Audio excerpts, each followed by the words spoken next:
Hello అండి అందరికీ welcome to Vijaya's wonder. అందరు ఎలా ఉన్నారండి? మేమైతే చాలా బాగున్నాము. మీరందరు ఎలా ఉన్నారో కామెంట్ సెక్షన్లో కామెంట్ చేయండి. ఇంకా ఈ సెప్టెంబర్ నెలలో ఎంత తక్కువ జీతమైనప్పటికీ 10,000 మొదలుకొని 1,00,000 రూపాయల వరకు ఎంత జీతమైనప్పటికీ మనమైతే పొదుపు చేసే విషయంలో, సేవింగ్స్ చేసే విషయంలో కొంచెం వెనక ఉన్నామనే చెప్పుకోవచ్చండి. ఎందుకంటే ఎంత జీతం వచ్చినా కానీ ఒక బడ్జెట్ ప్లానింగ్ అనేది లేకపోవడం, ఎంత జీతం వచ్చినా ఈఎంఐలకు, ఇంటి ఖర్చులకు, అవసరాలకు, కోరికలకు వీటికే డబ్బులు సరిపోతుంది. కానీ సేవింగ్స్ అనే దానికి డబ్బులు అయితే మిగలడం లేదండి.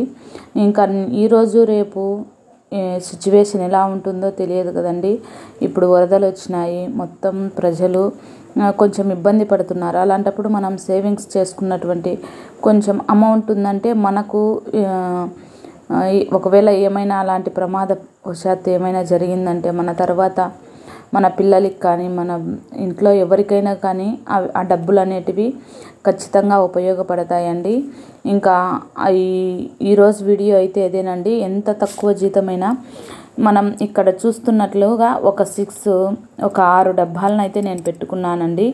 మనకు వచ్చిన జీతాన్ని నేను 6 భాగాలుగా చేస్తున్నాను. ఇంకా వీడియోనైతే ఎక్కడ స్కిప్ చేయకుండా చివరి వరకు చూడండి.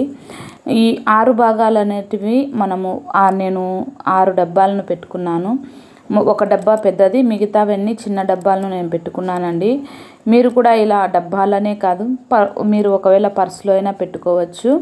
ఇంకా మన జీతం ఎంతైనప్పటికీ మనం ఎంత డబ్బులను నీడ్స్ కోసం, అవసరాల కోసం తీసి పెట్టాలి, ఎంత డబ్బులను మనము సేవింగ్స్ చేయాలి, ఎంత డబ్బులను మనము అత్యవసరాలకు ఉపయోగించాలి, ఎంత డబ్బులను మనము కోరికలకు ఉపయోగించాలి, అదేవిధంగా ఎంత డబ్బులను మనము ఈఎంఐలు, చారిటీలు వీటి కొరకు ఉపయోగించాలి, తర్వాత ఎంత డబ్బులను మనం డెవలప్మెంట్ కోసం ఉపయోగించాలి అనేది ఈ 6 డబ్బాల ద్వారా నేను చెప్తానండి. ఇంకా వీడియో మీరు చూస్తున్నారు కదా, ఈ డబ్బాలను నేను ఈ విధంగా మీకోసమని నేను పెట్టి చూపిస్తున్నానండి. నా టార్గెట్ 40,000 జీతం వరకు అనుకోండి. 10,000 మొదలుకొని ఇప్పుడు ఎగ్జాంపుల్గా ఒక 10,000 శాలరీ ఉందంటే అందులో నుంచి మనము ఎంత డబ్బులను నీడ్స్ కోసం ఉపయోగించాలి, లేదంటే మన శాలరీ 40,000 అయ్యింటే ఎంత డబ్బులను మనము నీడ్స్ కోసం ఉపయోగించాలి అన్నది నేను చెప్తానండి. మొదటగా మన జీతం 40,000 అనుకోండి. 40,000లో నుంచి మనము 20,000 రూపాయలను 50% అయితే మనము నీడ్స్ కోసం ఉపయోగించాలండి. మన జీతం 40,000 రూపాయలు అయితే అందులో నుంచి 20,000 రూపాయలను నేను అక్కడ 500 వేశాను కదండి. 50% మన శాలరీ ఎంతైతే అంతలో నుంచి మనము 50%, 50% మనము మన అవసరాల కోసం ఉపయోగించాలి. అవసరాలంటే ఇంటి అద్దె, కరెంటు బిల్లు, సరుకులు ఇవన్నీ మనకు అవసరాలేనండి. మొత్తం పాలు, నీళ్ళు, కరెంట్ బిల్లు, పిల్లల ఫీజులు ఇవన్నీ మనకు అవసరాలు. ఇంకా రెండవది వచ్చేసి 20% నేను సేవింగ్స్ చేస్తున్నానండి. 40,000 జీతం ఉన్న వాళ్ళు 20,000 అవసరాల కోసం ఉపయోగించుకోవాలి. 10,000 జీతం ఉన్న వాళ్ళు 5,000 అవసరాల కోసం ఉపయోగించాలి.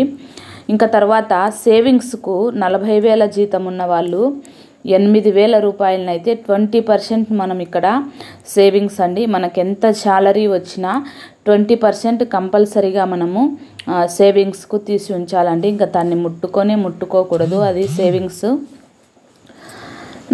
ఆ సేవింగ్స్ అనేది మనము కొన్ని చోట్లలో మనకి ఎక్కడ ఎక్కువ వడ్డీ వస్తుంటే అక్కడ మనము దాన్ని సేవింగ్స్ రూపంలో పెట్టాలండి. ఇంకా తర్వాత మూడవదిగా వచ్చేసి అత్యవసరాలండి. మనకు హెల్త్ ఇష్యూస్, పిల్లలకు హెల్త్ ఇష్యూస్ సడన్గా వస్తుంటుంది కదా, వాటి కొరకని మనకు మొత్తం మీద మనకు 10% మన శాలరీ ఎంతైతే అంతలో నుంచి 10% మనము తీసి పక్కన ఉంచాలి.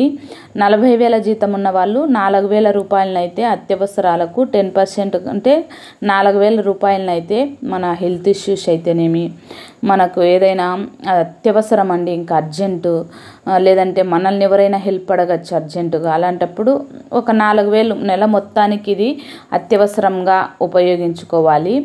ఇంకా తర్వాత మూడవదిగా మనకు ఈఎంఐలు అండి.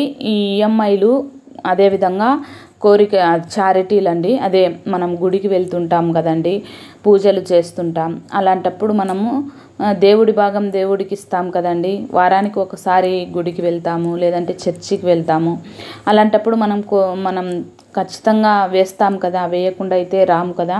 లేదంటే ఎవరైనా మన దగ్గరికి హెల్ప్ కోసం వస్తారు, మేము పేదవాళ్ళమని, బయట మనకు రోడ్ మీద ఎవరైనా కనపడతారు, అలాంటప్పుడు ఇవ్వకుండా ఉండం కదా. అలా దానికోసమని మనము 40,000 జీతంలో ఉన్న వాళ్ళు 4,000 రూపాయలు 10% మనము మన శాలరీలో నుంచి, ఎంత శాలరీ అయినా దానికోసమని, చారిటీస్ కోసమని మనము ఒక 10% అయితే తీసి పక్కన ఉంచాలండి. ఇంకా తర్వాత ఈ కోరికలకు వచ్చేసి మనము విహారయాత్రలకైతేనేమి, జొమాటో ఫుడ్ ఆర్డర్ అయితేనేమి, డ్రెస్సెస్ అయితేనేమి, వీటన్నిటి కొరకు మనము కేవలం 5% మనము ఈ కోరికలకు ఉంచుకోవాలండి. అంతకు మించి కోరికలు మనకు కూడా మంచిది కాదు, హెల్త్కు మంచిది కాదండి. కాబట్టి మనము ఎంత తక్కువగా కోరికలు మనలో ఉంటే అంత మేలు. ఇంకా తర్వాత చివరిదిగా 6వదిగా వచ్చేసి స్కిల్స్ అండి. మనం ఏదైనా మన స్కిల్ డెవలప్మెంట్ చేసుకోవడం కోసం, లేదంటే మన పిల్లలకి స్కిల్స్ నేర్పించడం. ఇప్పుడు పిల్లలు ఉన్నారు, మ్యూజిక్ నేర్చుకోవాలంటున్నారు, డ్యాన్స్ నేర్చుకోవాలంటున్నారు పిల్లలకి.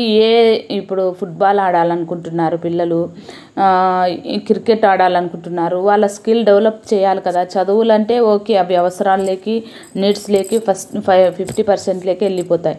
అలా కాకుండా ఈ పిల్లలు ఎక్స్ట్రా స్కిల్స్, పిల్లలే కాదు, ఇంట్లో మీ వైఫ్ ఉంది, ఆమె కూడా స్కిల్ ఏదైనా నేర్చుకోవాలనుకుంటుంది, లేదా మీరే ఏదైనా మీకు ఇంట్రెస్ట్ ఏదైనా ఉండొచ్చు, అది మీరు చేయాలనుకుంటున్నారు. అలాంటప్పుడు మీరు ఒక 5% మీ శాలరీలో నుంచి 2,000 రూపాయలను మీ స్కిల్ కొరకు ఉపయోగించండి. ఎందుకంటే మీకున్న స్కిల్ ఈరోజు మీకు 2,000 ఖర్చు పెట్టి, మీరు నెలలో 2,000 ఖర్చు పెట్టి మీరు స్కిల్ నేర్చుకుంటే, రేపు మీ భవిష్యత్తులో ఆ స్కిల్ మిమ్మల్ని 20 లక్షల విలువ చేసే స్కిల్ మీలో ఉంటుందండి.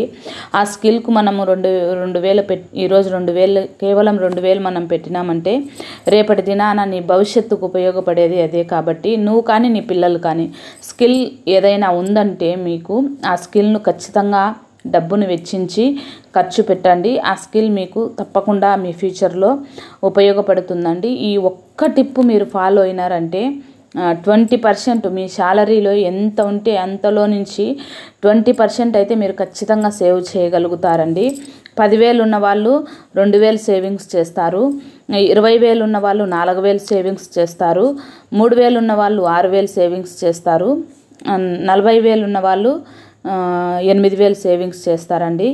ఇంకా అలాగే 50,000 ఉన్న వాళ్ళు 20% అంటే 50,000లో నుంచి మనకు ఎంత 20% అయితే అంత మనము సేవింగ్స్ చేస్తామండి. 60,000 ఉన్నవాళ్ళు, అదేవిధంగా 70,000 ఉన్నవాళ్ళు, 80,000 ఉన్న వాళ్ళు, 1,00,000 రూపాయలు ఉన్న వాళ్ళు కూడా ఉన్నారు కదండి. వాళ్ళు కూడా 1,00,000 రూపాయలు ఉన్న వాళ్ళు కూడా సేవింగ్స్ చేసే విషయంలో కొంచెం వెనకబడి ఉన్నారనే చెప్పుకోవచ్చండి. మన భారతదేశంలో 1,00,000 రూపాయల జీతం తీసుకొని సేవింగ్స్ చేయలేని వాళ్ళు దాదాపు 80 నుంచి 85% మంది ఉన్నారంట. అంటే కేవలం 15% మంది మాత్రమే కొంచెం సేవింగ్స్ చేస్తున్నారు. కానీ 1,00,000 రూపాయల జీతం, 1,50,000 జీతం తీసుకున్న వాళ్ళు కూడా సేవింగ్స్ చేసే విషయంలో వెనకబడి ఉన్నారని మనకు భారతదేశంలో ఒక అంచనా వేసి చెప్పినారండి. ఇంకా ఇలాగనక ఈ ఒక్క పద్ధతిని మనం ఒక నెల పాటించినామంటే తప్పకుండా మనము సంవత్సరానికి మనము ఒక నెలకు 8,000 సేవింగ్స్ చేస్తే సంవత్సరానికి ఎంత సేవింగ్స్ చేస్తామండి ఒక్కసారి మీరు ఆలోచన చేసుకోండి.